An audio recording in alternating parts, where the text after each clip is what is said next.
I think your problem in Israel is majority rights, to be perfectly honest, not minority rights.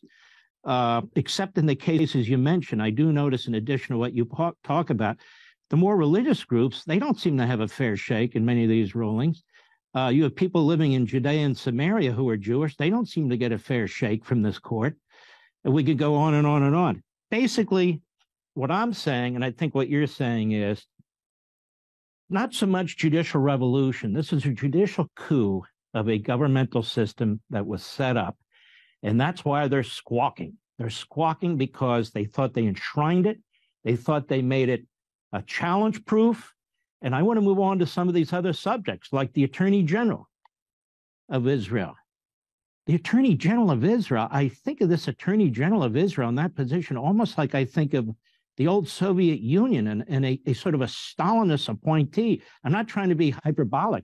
I'm just, I've never seen anything like this. Having been a chief of staff to an Attorney General of the United States, I mean, I read in Israeli media, she's deciding whether there's a conflict of interest for the prime minister of the state of Israel and whether he needs to temporarily step aside, and she decides whether he can be impeached or not. I'm going, holy mackerel. Who is this person and where did they get this power from? But she's protected too, correct? So the Attorney General is the chief legal officer of the country. However, in America, the Attorney General works for the president and represents the legal positions of the government. In Israel, it's the opposite, right? The government is subordinate to the Attorney General in a very real sense. What does that mean? The Supreme Court decided on the basis of nothing, on the basis of no constitutional, no statutory text, that once the Attorney General makes a legal determination, the government is bound by it. So let's say the government has a plan, they want to pass some laws, the Attorney General says, I don't think it's reasonable, I don't think it's balanced. That's it. It's dead. So the Attorney General can veto any government action from the inception. The Attorney General can can cancel government action before it even starts. And that process is replicated at every single level of government. Every level of government, every cabinet ministry, every city, every unit of government has its own legal advisor. That legal advisor is the boss of that department, and the minister cannot act against an opinion of the legal advisor. The Attorney General is the boss of all the legal advisors. You know, Professor, it sounds to me like the legal bar has taken over your country. Left-wing lawyers have taken over your country. They control the ministries. Those ministry legal advisors are appointed by the Attorney General. The Attorney General has fealty to the Supreme Court. The ministers are appointed through coalition government decisions. They're swept aside anytime the legal advisor thinks they should be swept aside. The prime minister can be trumped by the Attorney General, and really, quite frankly, has to be very concerned about the Attorney General, because the Attorney General has the power, as the prior one did with Netanyahu, to take some Mickey Mouse matter and turn it into a major event and distract a prime minister throughout the entire process. And then if you appeal to the Supreme Court, well, the Supreme Court is not an objective body. It's not an impartial body. Now, one of the things you mentioned, and I just want to be clear for the American and Israeli people, there are no lanes for the Supreme Court. The U.S. Supreme Court has lanes. You mentioned them quickly. First of all, you have to have standing. You can't just file a petition with the U.S. Supreme Court out of nowhere and say, I don't like that policy, which certainly gives a group of lawyers acting as justices an opportunity to play politics. We'll take this case because we have an outcome that we want to create. We'll take this case. And I even wonder, and I don't know if in the shadows there isn't a little, maybe somebody should bring a case that's like this so we can take a look at that matter. It is so antithetical to a true legal system, to an objective, impartial legal system. And I think the left and the left-wing lawyers in your country have taken over your government pretty much, or major instrumentalities of your government, and they're backed by a left-wing media. And so they're obviously backed by Lapid and those parties. And that's what all this ruckus is about. They don't want this upset. But still, you have justices who are supposed to be operating in good faith. Those justices know full well that you have elections, that you have a very complicated multi-party system in Israel, and to pull a government together is no easy task. And once you do it, you really have the full body politic that's involved, either against or for. So when you have a relative handful of self-appointed, self-proclaimed elitist lawyers, that's all they are, they're lawyers, they're flesh and blood like everybody else, sitting together almost like a social group, almost like a club, making decisions and then writing legalese around them in order to advance a political or policy agenda, that creates enormous divisions in a society that undermines the entire purpose of elections, and it creates tensions in a country. And I've noticed more and more in the state of Israel that this Supreme Court likes to get involved in who the ministers are, in who the prime ministers are, whether minor events are criminal events. We don't have anything like that in the United States. I think we'd have a revolution in the United States if that sort of thing occurred, because this clearly is not democracy. It's clearly not federalism. It's clearly not representative government. So then what is it? It's a form of judicial tyranny.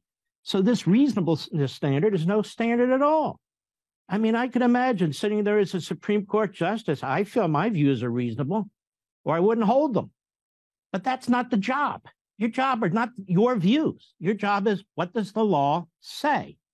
And you have basic laws, I guess they call them in Israel since the 90s and so forth, that try to make up for some of this, but they don't feel bound by that either. And yet you have an election in Israel, the government won by a fairly significant majority, the government being the new government led by Likud and the other parties. You see the media attacking the religious parties. You see efforts by the opposition parties led by Lapid and others to excite governments abroad against what Israel is doing, including in the United States and Europe. And when it comes to the Supreme Court in Israel, there's nothing like it in the rest of the free world, because as you point out, I'll call it, it's almost like a Politburo, where they sit around and they decide if something is reasonable or not. The reasonableness standard, wow, you could drive a truck through the reasonable standard, particularly if you're of the left, which is everything we believe is reasonable and everything the other guys believe is not. And you point out these elections, these votes, the people have no say when you have this kind of an autocracy of a handful of people. Thomas Jefferson used to talk about the tyranny of the legislature, but he also talked about the tyranny of the judicial.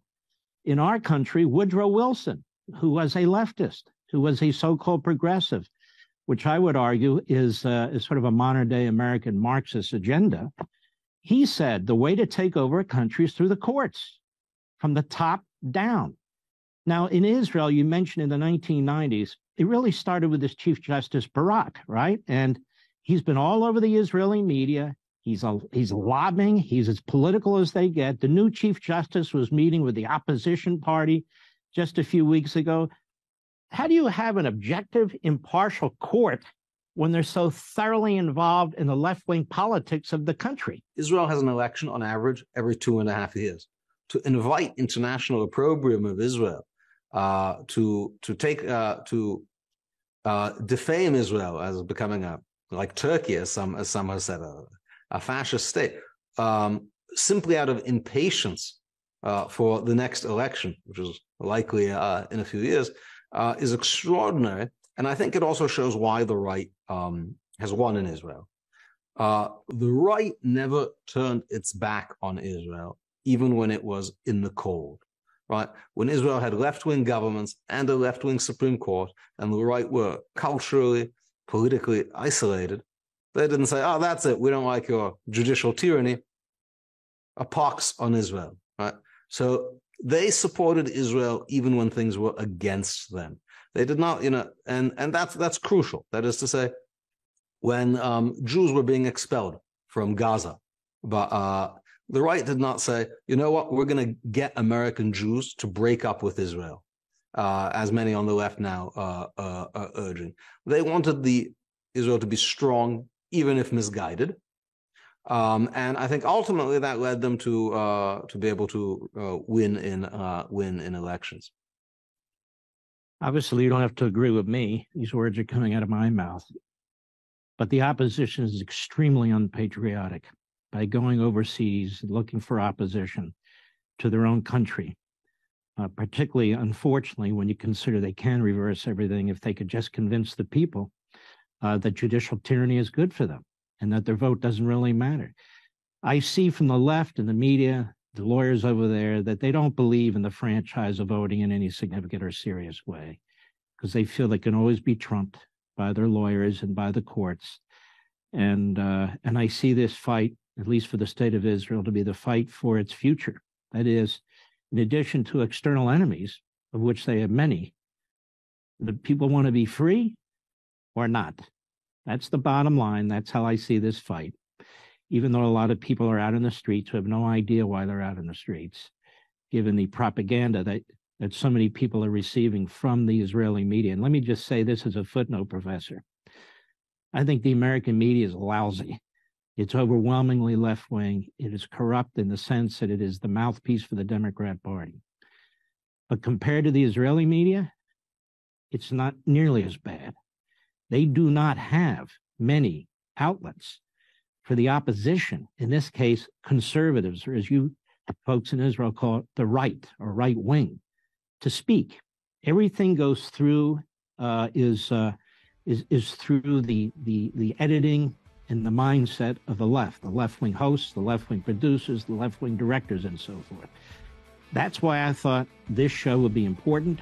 That's why I wanted to make sure the American people could see it. And that's why I will make an effort to share this with the Israeli people and those who speak English in Israel.